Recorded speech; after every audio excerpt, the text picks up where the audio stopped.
La Asunción de la Santísima Virgen María. María era una doncella judía de la casa de David y de la tribu de Judá. La tradición popular atribuye a sus padres los nombres de Joaquín y Ana. María fue concebida sin pecado original. Su nacimiento, que la Iglesia celebra el 8 de septiembre, tuvo lugar en Séforis, en Nazaret, o como lo afirma la tradición más popular, en Jerusalén, muy cerca de la piscina de Betseda y de una de las puertas de la ciudad. Es curioso notar que son los maometanos y no los cristianos quienes llaman a esa puerta la Puerta de María. Los padres de la niña la habían prometido a Dios desde antes de su nacimiento. La Iglesia celebra el 21 de noviembre su presentación en el templo, aunque ignoramos por qué lo hace precisamente en esa fecha. Según los apócrifos, María fue educada en el templo con otras jóvenes judías. A los 14 años fue prometida en matrimonio a un carpintero llamado José, quien había sido señalado milagrosamente al sumo sacerdote. Después de los desposorios y antes de que conviviesen, María recibió la visita del arcángel Gabriel, y la segunda persona de la Santísima Trinidad se encarnó en su seno por obra del Espíritu Santo. Esto tuvo lugar en Nazaret. María se dirigió entonces a Judea a visitar a su prima Santa Isabel, la madre de San Juan Bautista, la cual estaba en los últimos meses del embarazo. Cuando ambos se dirigían a Jerusalén con motivo del censo del César Augusto, María dio a luz a Jesucristo, el Dios hecho hombre, en un establo de Belén. 40 días más tarde, cumpliendo lo mandado por la ley, María se presentó en el templo con su hijo para el rito de la purificación. Como se sabe, el rito de la purificación no existe en el cristianismo, que considera la maternidad como un honor y no como una impureza. Prevenido por un ángel, San José huyó con su esposa y el niño Jesús a Egipto para evitar la cólera de Herodes. No sabemos cuánto tiempo permanecieron en Egipto, pero volvieron a Nazaret después de la muerte del tirano. Durante los 30 años que precedieron a la vida pública del Salvador, María vivió exteriormente como todas las otras mujeres judías de condición modesta. Algunos olvidan estos años de la vida de María y solo piensan en su glorificación como Reina del Cielo y en su participación en los principales misterios de la vida de su Hijo. Las sonoras y hermosas invocaciones de las letanías lauretanas, las delicadas vírgenes de Botticelli y las prósperas burguesas de Rafael, y los líricos arranques de los predicadores que cantan las glorias de María constituyen ciertamente un homenaje a la Madre de Dios, pero tienden a hacernos olvidar que María fue la esposa de un carpintero. El lirio de Israel, la hija de los príncipes de Judá, la madre del género humano, fue también una modesta mujercita judía, esposa de un artesano. Las manos de María se endurecieron en el trabajo y sus pies desnudos recorrieron aquellos polvorientos caminos de Nazaret que conducían al pozo, a los olivares, a la sinagoga y al despeñadero en el que un día los enemigos de Jesús estuvieron a punto de precipitarle. Y al cabo de esos 30 años los pies de María recogieron el polvo de los largos caminos de la vida pública del Señor, pues ella le siguió de lejos desde el regocijo de las bodas de Caná hasta el abandono y la desolación del Calvario. Ahí fue donde la espada que había predicho Simeón el día de la purificación atravesó el corazón de María.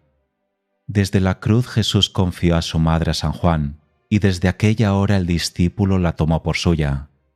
El día de Pentecostés el Espíritu Santo descendió sobre María y los apóstoles que se hallaban reunidos en el cenáculo.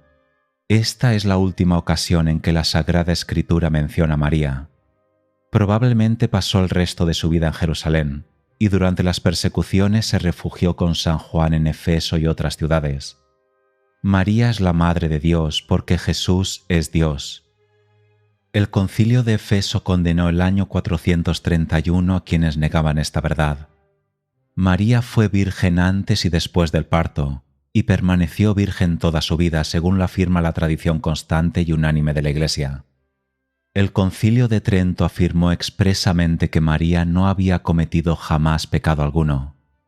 Como segunda Eva, María es madre de todo el género humano, y se le debe un culto superior al de todos los santos. Pero adorar a María constituiría una verdadera idolatría, porque María es una criatura como el resto de la humanidad, y toda su gloria procede de Dios. La Iglesia ha sostenido siempre que el cuerpo de María se vio libre de la corrupción, que su alma se reunió nuevamente con Él, y que la Virgen fue transportada al cielo como símbolo único de la resurrección que espera a los hijos de Dios. La preservación de la corrupción y la asunción de María son una consecuencia lógica de la pureza absoluta de la Madre de Dios. Su cuerpo no había sido nunca manchado por el pecado. Había sido un templo santo e inmaculado en el que había tomado carne el Verbo eterno. Las manos de María habían vestido y alimentado en la tierra al Hijo de Dios, quien la había venerado y obedecido como madre. Lo que no sabemos con certeza es si la Virgen murió o no. La opinión más general es que sí murió, ya fuese en Efeso o en Jerusalén. Aun en el caso de que la fiesta de hoy solo conmemorase la asunción del alma de María, su objeto seguiría siendo el mismo. Porque así como honramos la llegada del alma de los santos al cielo, así con mayor razón todavía debemos regocijarnos y alabar a Dios el día en que la Madre de Jesucristo entró en posesión de la gloria que su Hijo le tenía preparada. Cuando Alban Butler escribió este artículo, la creencia en la asunción de María al cielo no era aún un dogma de fe. Según lo dijo Benedicto XIV, se trataba de una opinión probable que no se podía negar sin impiedad y blasfemia. Pero 2 siglos más tarde, en 1950, después de haber consultado a los obispos de la Iglesia Universal, Pío XII proclamó el dogma de la Asunción de María. He aquí sus propias palabras en la bula Munificentissimus Deus. La extraordinaria unanimidad con que los obispos y los fieles de la Iglesia Católica afirman la asunción corporal de María al cielo como un dogma de fe, nos hizo ver que el magisterio ordinario de la Iglesia y la opinión de los fieles dirigida y sostenida por éste estaban de acuerdo. Ello probaba con infalible certeza que el privilegio de la Asunción era una verdad revelada por Dios y contenida en el divino depósito que Cristo confió a su esposa la Iglesia para que lo guardase fielmente y lo explicase con certeza absoluta. El 1 de noviembre, día de la fiesta de todos los santos, el Papa promulgó públicamente la bula en la plaza de San Pedro de Roma y definió la Asunción en los términos siguientes. Habiendo orado incesantemente a Dios y habiendo pedido la luz del Espíritu de verdad para gloria del Dios Todopoderoso, que hizo a María objeto de tan señalados favores, para honor de su Hijo, Rey inmortal de los siglos y vencedor del pecado y de la muerte, para el acrecentamiento de la gloria de su Santísima Madre y para gozo y exultación de toda la Iglesia.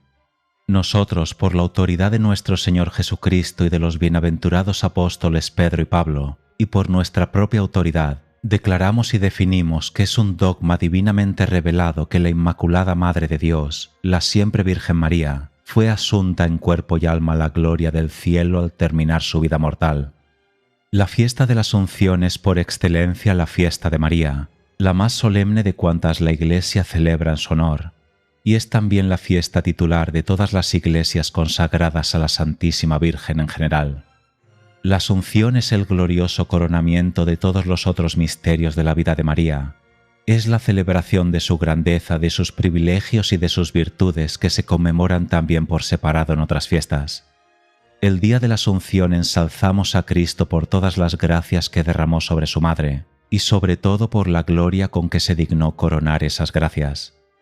Sin embargo, la contemplación de la gloria de María en esta fecha no debe hacernos olvidar la forma en que la alcanzó, para que así imitemos sus virtudes. Ciertamente la maternidad divina de María fue el mayor de los milagros y la fuente de su grandeza, pero Dios no coronó precisamente la maternidad de María, sino sus virtudes. Su caridad, su humildad, su pureza, su paciencia, su mansedumbre, su perfecto homenaje de adoración, amor, alabanza y agradecimiento.